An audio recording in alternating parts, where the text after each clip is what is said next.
Distributor को retain कैसे करें?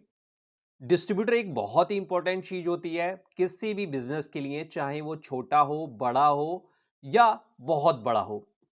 तो डिस्ट्रीब्यूटर को कैसे पकड़ के रखें? कहते हैं ना कि डिस्ट्रीब्यूटर को मुट्ठी में कैसे करके रखें। आज मैं जो आपको तरीका बता रहा हूं, बिल्कुल जेन्युइन तरीका है। और हर बड़ी कंपनी, छोटी कंपनी, जो भी सक्सेसफुल कंपनी है, उसके पीछे यही तरीका काम करता है। तो चलिए जानते हैं इसके बारे में। अगर आपने हमारे चैनल को सब्सक्राइब नहीं कर रखा तो सब्सक्राइब कर लीजिए। यहां पर आपको इसी तरह की वीडियो मिलेगी जो आपके बहुत ही काम आएगी। दोस्तों, जो डिस्ट्रीब्यूटर होता है उसके कई सारे पॉइंट होते हैं इंटरेस्ट के। अगर उसमें से कोई भी एक पॉइंट इंटरेस्ट का कम उसको होता है तो वो उस कंपनी को कभी नहीं छोड़ेगा। कौन से वो पॉइंट हैं, चलिए जानते हैं। आप इसको ऐसा भी कह सकते हैं कि आखिर डिस्ट्रीब्यूटर क्यों छोड़ देता है। आप इसको इस तरह भी कर सकते हैं कि डिस्ट्रीब्यूटर के क्या वो नब्ज है जो आप पकड़ के रखेंगे तो डिस्ट्रीब्यूटर हमेशा आपसे जुड़ा रहेगा। उसके कुछ पॉइंट हैं और सब पॉइंट में मैं कुछ चीजें बताने वाला हूं जो आपके बहुत ही काम आएगी। देखो, why the relationship with A distributor can be complicated. आखिर एक डिस्ट्रीब्यूटर से रिश्ते क्यों बिगड़ते हैं किसी भी कंपनी के। सबसे पहला जो रिश्ता बिगड़ने का कारण होता है वो है इंटरेस्ट शिफ्ट इशू। इसका मतलब यह है कि डिस्ट्रीब्यूटर अब दूसरी लाइन में जा रहा है। उसने इस लाइन को छोड़ ही दिया है, उसका किसी दूसरी लाइन में इंटरेस्ट जाग चुका है और वो उसमें एंट्री के लिए कोशिश कर रहा है। तो वो डिस्ट्रीब्यूटर कंपनी छोड़ देगा। जैसे कि एफएमसीजी कंपनी के बहुत सारे डिस्ट्रीब्यूटर प्रॉपर्टी लाइन में चले गए, रियल एस्टेट बिजनेस में चले गए, तो उन्होंने धीरे धीरे वो कंपनियां छोड़ दी। क्योंकि अगर उनसे कारण पूछा गया तो उन्होंने यही जवाब दिया कि यहां पर लो मार्जिन है, बहुत ही कम प्राइस पर काम करना पड़ता है, प्रॉफिट भी बहुत कम है, वॉल्यूम ज्यादा करना पड़ता है, तब जाके प्रॉफिट निकलता है। रियल एस्टेट में ऐसा कुछ नहीं है, जब भी होता है तो मोटा प्रॉफिट आता है। अब कारण चाहे जो भी हो, तो इंटरेस्ट अगर शिफ्ट हो गया किसी दूसरे सेक्टर में, बिजनेस में, तो वो पार्टी छोड़ देगी। ये एक जेन्युइन चीज है। इसका आपको पहले से पता लगा के रखना है और दूसरी पार्टी को तैयार कर लेना है। दूसरा जो कारण है वो है हाई कंपटीशन। हाई कंपटीशन, आप ये कह लीजिए कि एक तो आपको ज्यादा वॉल्यूम बेचना पड़ेगा, तब जाके आपका अच्छा खासा मार्जिन निकलता है किसी भी डिस्ट्रीब्यूटर का। उसमें क्या होता है कि बाहर से दूसरे डिस्ट्रीब्यूटरों के द्वारा आपके एरिया में जो माल आ जाता है, जिसको हम कटिंग का माल कहते हैं, उससे क्या है, जो उस एरिया का डिस्ट्रीब्यूटर होता है उसकी सेल हो जाती है डाउन। और जो भी उसने उधार माल दे रखा है उसकी पेमेंट भी हो जाती है लेट, क्योंकि माल उस दुकानदार को कहीं और से भी मिल रहा है। तो इससे क्या होता है, इससे उसको एक कंपटीशन की स्थिति पैदा हो जाती है। दूसरी जो चीजें हैं, ऑनलाइन कंपनियां भी मार्केट में माल को सप्लाई करती हैं। बहुत सारे तरीके हैं आज की डेट में। किसी भी डिस्ट्रीब्यूटर के एरिया में वही माल कई चैनलों से आता है। डिस्ट्रीब्यूटर उससे परेशान होके भी, यानी कंपटीशन से परेशान हो जाता है, उस प्रॉपर कंपनी के प्रोडक्ट से परेशान होके वो दूसरी कंपनियों को ले लेता है जिनका कटिंग का माल ज्यादा मार्केट में नहीं आता।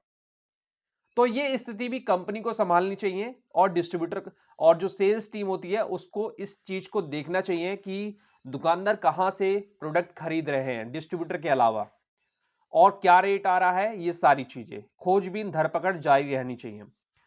तीसरी जो चीज है, लो आरओआई। लो आरओआई का मतलब ये हो गया, मान लो कि डिस्ट्रीब्यूटर काम कर रहा है, उसने किराए पे गोदाम भी ले रखा है, ऑफिस भी है, लड़के भी रख रखे हैं डिलीवरी के लिए, ऑर्डर लेने के लिए भी रख रखे हैं, मार्केट में उधार भी देना है।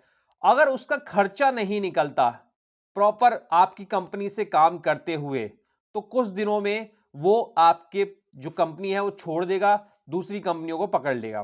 तो ये भी देखते रहना है कि उसका आरओआई निकल रहा है या नहीं निकल रहा। बहुत सारी वीडियो, मैंने जितनी भी टॉपिक बता रहा हूं सब पे वीडियो बना रखी है, आप मेरे चैनल पर वो वीडियो खोज के देख सकते हैं। और कुछ के लिंक मैं डिस्क्रिप्शन में भी डाल दूंगा, लेकिन आप हमारे चैनल पर जाएंगे तो आपको बहुत सारे वीडियो मिलेंगे जो आपके काम की हैं।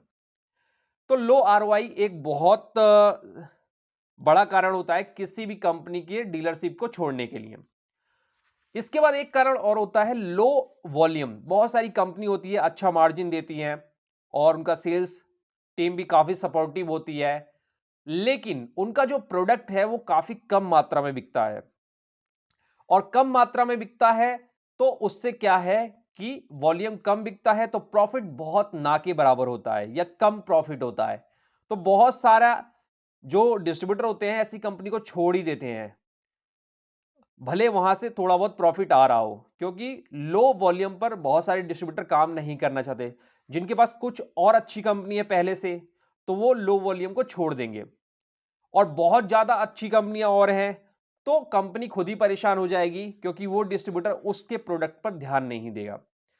एक और कारण कारण होता है कंपनी और सेल्स टीम सपोर्ट का। बहुत सारी कंपनी मार्केट में आती हैं, प्रोडक्ट बेच देती हैं, सेल्स टीम भी उनकी भाग जाती है, और फिर वो डिस्ट्रीब्यूटर को फोन ही नहीं करते कि उनका स्टॉक बिका नहीं बिका, एक्सपायरी वापस आएगी या नहीं आएगी। बहुत सारे इश्यूज होते हैं दुकानदारों के, वो रिसॉल्व नहीं करते, टीम नहीं होती, या फिर दूसरा कोई डिस्ट्रीब्यूटर उसी एरिया में बना देते हैं अपना टारगेट पूरा करने के लिए। तो कंपनी की तरफ से बहुत सारी दिक्कतें आती हैं तो डिस्ट्रीब्यूटर चेंज हो जाता है, और सेल्स टीम का सपोर्ट नहीं मिलता तो डिस्ट्रीब्यूटर चेंज हो जाता है। मान लो किसी कंपनी ने माल भेज दिया डिस्ट्रीब्यूटर को, और सेल्स टीम है ऑर्डर लाके ही नहीं दे रही, तो बहुत सारी दिक्कतें डिस्ट्रीब्यूटर के सामने आ जाती हैं, तो इससे भी वो छोड़ देता है। तो ये सारे जो टॉपिक हैं ये कंपनी से भागने के टॉपिक हैं, यानी डिस्ट्रीब्यूटर इस तरीके से अगर ये सारी परेशानी आती है कोई सी भी, तो वो उस कंपनी को छोड़ दे। अब बात करते हैं कि डिस्ट्रीब्यूटर को पकड़ के कैसे रखा जाए, वो फॉर्मूले बताओ। तो मैं वो फॉर्मूला आपको बता रहा हूं। Focus on building strong relationship. लेकिन ये ऐसे ही नहीं होगा, इसमें कई सारे टॉपिक हैं। एक या दो टॉपिक पर भी आपने पकड़ बना ली तो डिस्ट्रीब्यूटर कहीं नहीं जाएगा। कंसिस्टेंट कम्युनिकेशन, कंपनी की तरफ से सेल्स टीम की तरफ से हमेशा डिस्ट्रीब्यूटर से आप कम्युनिकेशन करते रहिए, स्टॉक को लेके, उसके आरओआई को लेके, उसके प्रॉफिट को लेके, और बाजार के हालात को लेके। इसके अलावा डिस्ट्रीब्यूटर के लिए अट्रैक्टिव इंसेंटिव स्कीम भी चला सकते हैं। इसके अलावा लॉजिस्टिक और टाइमली डिलीवरी एक बहुत बड़ा कारण होता है किसी भी डिस्ट्रीब्यूटर को बांध के रखने के लिए। जब वो ऑर्डर लगा रहा है तो प्रॉपर वही प्रोडक्ट उसको बिलिंग हो, ऐसा ना हो कि उसके पैसे डाल दिए और दूसरे प्रोडक्ट बिलिंग हो रहे हैं और जो बिकने वाला है वो नहीं हो रहे। तो टाइमली डिलीवरी और लॉजिस्टिक्स से रिलेटेड इश्यू जो हैं वो जल्दी जल्दी सॉल्व होने चाहिए। डिस्ट्रीब्यूटर के लिए ट्रेनिंग एंड सपोर्ट की बहुत जरूरत होती है कंपनी की तरफ से। उसके लड़कों को ट्रेन किया जाए, जो भी सपोर्टिंग मटेरियल है, जो भी होर्डिंग बोर्ड लगवाने हैं उसके एरिया में, वो सारी चीजें टाइम से किए जाएं तो डिस्ट्रीब्यूटर कहीं नहीं जाएगा। एक्टिवली एड्रेसिंग देयर कंसर्न, उसका कोई भी प्रॉब्लम है उसका सॉल्यूशन बहुत ही जल्दी होना चाहिए, और बीच बीच में उससे कम्युनिकेशन करते रहिए, उसको फीडबैक देते रहिए कि उसकी प्रॉब्लम का सॉल्यूशन किस हद तक पहुंचा। दुकानदारों का उसके एरिया में जो भी प्रॉब्लम है उसका जल्दी से जल्दी निपटारा होना चाहिए, नहीं तो दुकानदार उसको परेशान करेगा और वो आपको परेशान नहीं कर पाएगा तो कंपनी आपकी छोड़ देगा। एक और है रेगुलरली रिव्यूइंग देयर परफॉर्मेंस। आप डिस्ट्रीब्यूटर को देखिए कि भाई डिस्ट्रीब्यूटर कमा रहा है या नहीं कमा रहा, आपकी कंपनी से जुड़ा हुआ होके वो खुश है या नहीं है, उसका प्रॉफिट निकल रहा है या नहीं है। उसको प्रॉफिट नहीं निकल रहा तो उसको तरीके बताओ, बेचने का तरीका नहीं आता तो बेचने का तरीका बताओ, ऑर्डर ला के दो। उसके अलावा उसको भी सिखाओ कि कैसे आपको ऑर्डर जनरेट करना है, कैसे दुकानदारों से बात करनी है, कैसे बिजनेस करना है। जब ये सारी चीजें करोगे तो डिस्ट्रीब्यूटर कहीं नहीं जाएगा, और सारी चीजें नहीं, एक दो भी चीज करोगे उसके साथ तो डिस्ट्रीब्यूटर कहीं नहीं जाएगा।